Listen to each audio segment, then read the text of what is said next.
here and welcome to my channel. Today's video is going to be on my best and worst financial decisions that I have made so far at 20 years old.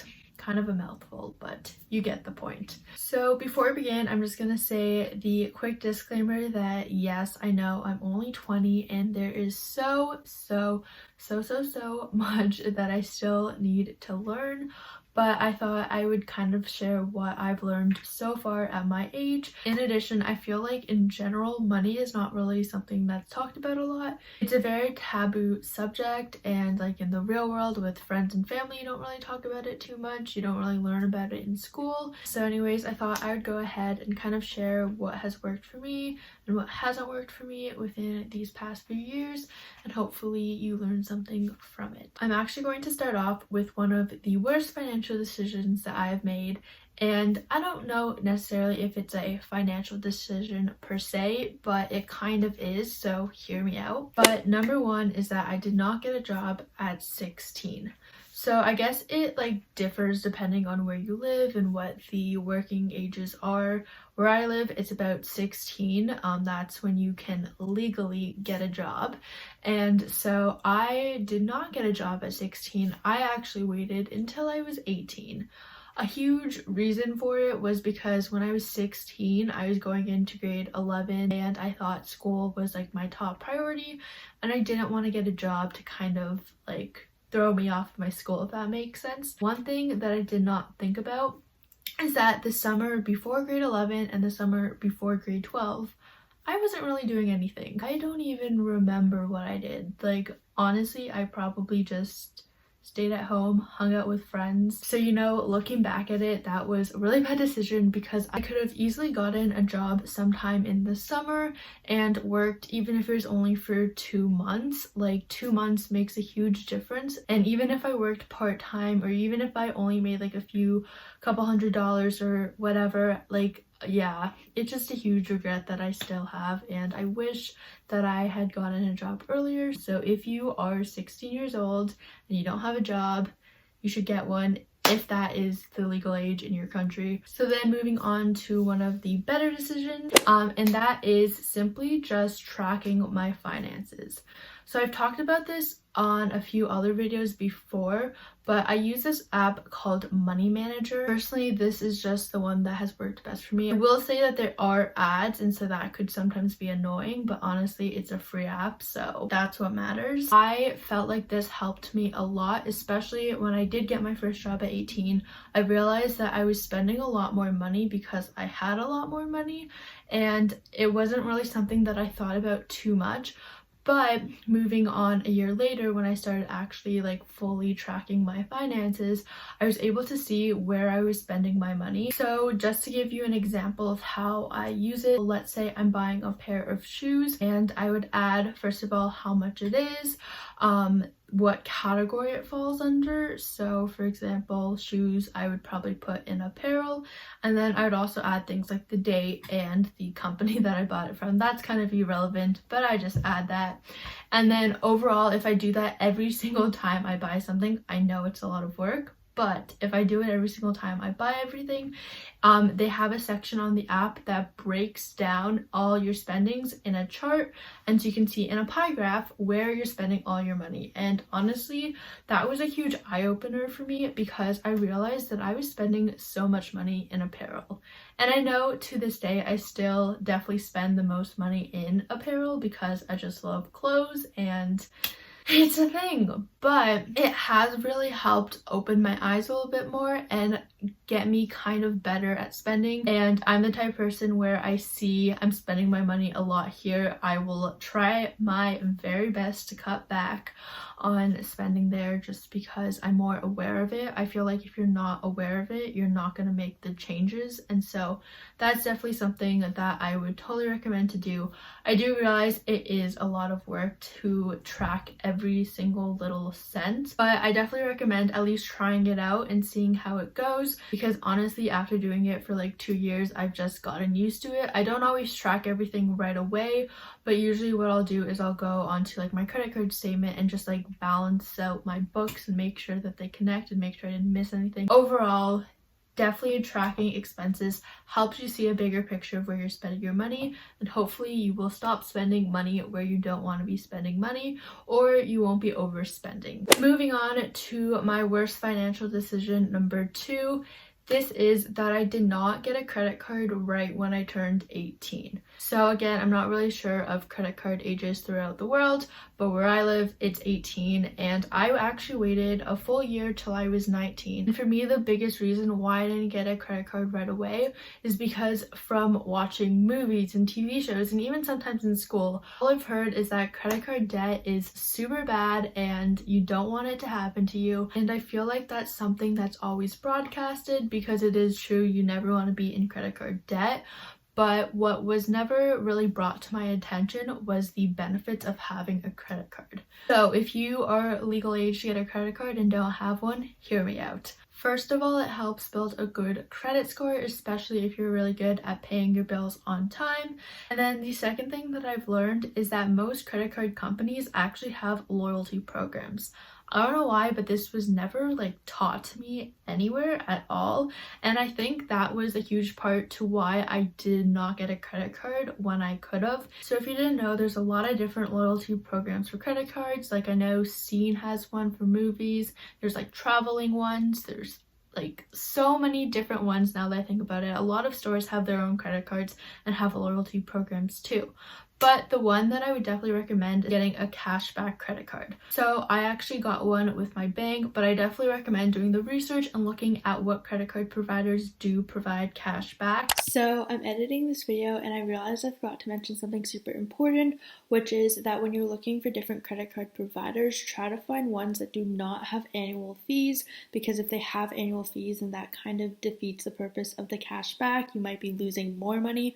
So unless you can do the calculations and decide for yourself that it is beneficial to pay the annual fees because you spend a certain amount of money, then that might be good for you. But if not, I would just recommend to totally avoid credit cards that have annual fees. And so the way that it works is, again, it depends on your credit card provider, but for mine, I get 1% back on every purchase I spend, and then I get 2% back on things like groceries and gas.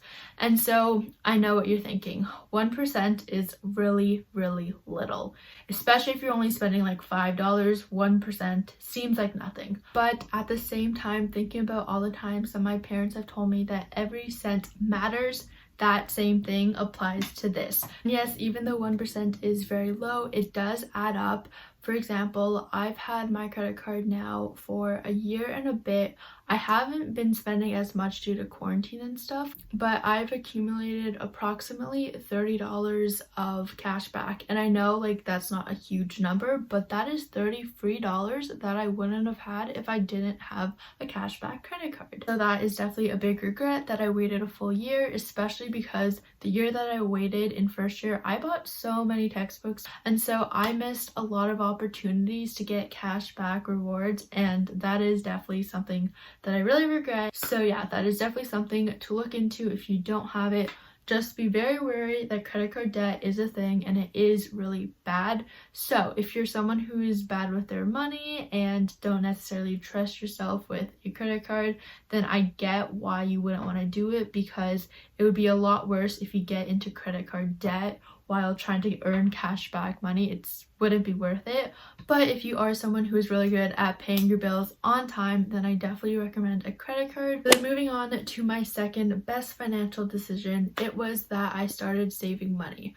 I would say about 18 years old, and after I got my first job is when I got a little bit more smart with my money, or I thought a little bit more about it.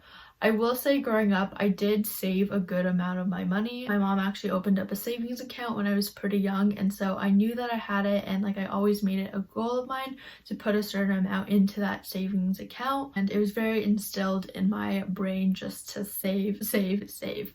I wasn't necessarily a great saver. I really went through fluctuations because when I was really little, terrible. When I was in high school, I got a little bit better. right before university I got really bad, and then I'm slowly getting better. But yeah, so my overall goal is to save at least 30% of what I make, and a lot of times if it's possible I do try to save more than 30%. 30% is just the benchmark that I set, like I have to save at least 30% of what I make, and I do realize that everybody's situation is different, and so 30% might not be possible for others, but honestly just saving even a little bit, every cent counts. If I'm gonna say it again, every cent counts. And so yeah, saving is just something that's super important and something that we need to instill in our brains really early on. I'm not sure if you guys have ever watched the YouTuber Graham Stephan, but I'm pretty sure it's him that said that like saving becomes addicting and you just want to keep on saving and saving, even though like for example he's a millionaire, he's still like saving and he's still super frugal, which is honestly such a great way to live and to look at life. Because if you look at some of the richest people in the world right now, they are honestly pretty frugal for the amount of money that they have. Moving on to the third worst decision that I've made, and it is buying a lot of really random stuff that were cheap but things that I never ended up using or never ended up needing. Some of the things that like I used to do, thinking about now, just blows my mind. So for example, I used to go to the mall a lot with my friends, something that you can't really do nowadays, sadly. But anyways, whenever I went to the mall, I always had this like mentality where I had to buy something. My like thoughts behind that were something along the lines with, I'm going to the mall, wouldn't it be useless if I came home and I didn't get anything? And so honestly, I made it a goal of mine to always buy something whenever I went to the mall. I will say I'm also a pretty frugal buyer. Like I don't like spending a lot of money on things. For example, I won't buy like a really expensive Louis Vuitton purse. Like no, that's just not me. But I'll go to the dollar store and spend $5 on the most randomest thing that I will never use, but you know, why not? And I think that's like a very bad mentality, because yes, it is really bad to buy really expensive stuff, but it's also really bad to buy a lot of cheap stuff that you're never going to use. And that's something that I've definitely learned throughout the years and I'm trying to get better at.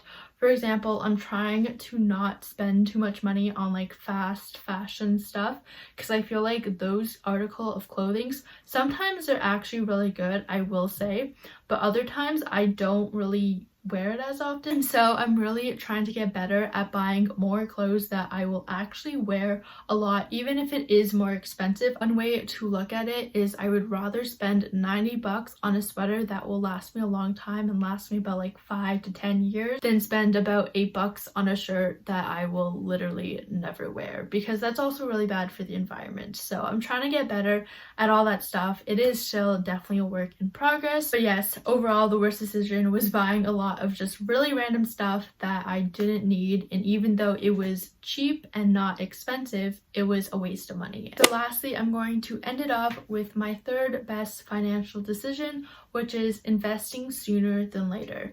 It really fluctuates when to invest because it really depends on where you are financially. Like I definitely wouldn't recommend investing to someone who is not good financially, and again, I'm not an expert, so take everything I say with a grain of salt. But if you're someone who is like struggling to pay your bills and stuff like that, I would first kind of build an emergency fund or a savings account before you invest, because investing honestly is like a roller coaster and it has its ups and downs. And for me, I recently just started investing like 2 weeks ago. It was so recent, and it was because I did have money saved up that I could have invested, but at the same time I wanted to keep that money as an emergency fund in case something were to happen. I would have that emergency fund. So this past year I've been trying to save money strictly for investing. For me, I opened up a tax-free savings account, which you put money in and it doesn't get taxed. Money is sheltered, and so that's super good. I think it's equivalent to the US's Roth RIA. ROA? Oh my god, what is it even called? I will put it on the screen somewhere, but that's definitely something to definitely take advantage of. And one of the really good things about investing is compound interest. So I took finance last year, and I can't even stress the amount of times my teacher mentioned compound interest and how saving now in your 20s is like the best time to do it. So it's kind of hard to explain, so bear with my very poor analogy. But anyways, the way that it works is you put a certain amount of money money in, and then every year or every month you can invest like the same fixed amount of money. You can change it, you can increase it, decrease it, depending on where you are financially.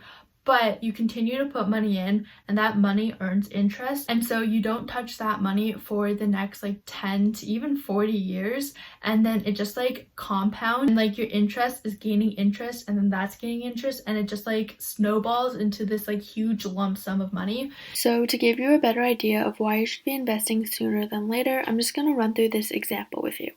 So let's say initially we want to deposit $1,000 into our investments. And then let's say theoretically our interest rate is 2%. Then let's say I'm at age 35 years old and I want to take my money out at age 60, which would be at 25 years from now. Then let's say I want to put my deposits in monthly and I want to deposit $500 per month. Then we're going to go ahead and calculate this. So with all that information, my final investment value would be $196,382.62. And then my total interest earned would be $45,382.62. And so that is the compound interest. So then scrolling down just to show you a visual chart. So you start with year 1 at age 35, and then this would be year 25 at age 60. And so you can see the green is what you actually deposited, and then the orange is your interest, and so that's the compound interest, but you can see how it increases as you go up. So now we're going to take this same situation, but we're only going to change one thing, which is the age at which you invest at. So here we said we invested at age 35, but now we're going to say I invested at age 25, but I'm still going to take it out at age 60, and so from 25 to 60, that is 35 years. So everything else stays the same except for those years. So we're going to go ahead and calculate it. So now you will see that the final investment value with this new information is now $306,292.77. And your total interest increased as well, so it's now $95,292.77. Then if my calculations are correct, the difference between the two scenarios is $49,910.15. So yes, with the second scenario, you did have to invest $60,000 more than in the first scenario, but it just kind of shows you how the earlier you invest, the greater your compound interest will be. So now scrolling down just to see another visual, and so you can see the orange, which is the interest, is a lot more than in the previous example. I will also link down below the website that I use in case you want to try it out for yourself. And so that is super good, and you can make so much money just from letting your money grow like that. The only thing is you definitely want to have, like I said, a savings account, because for me, once I put that money in, I'm not going to touch it for the next 30 to 40 years. So I realized I said a lot of different things and had a lot of information, but hopefully you take something out of this video. That is ultimately the goal. Anyways, with that being said, thank you guys so much for watching this video, and hopefully I'll see you guys in my next one. Bye!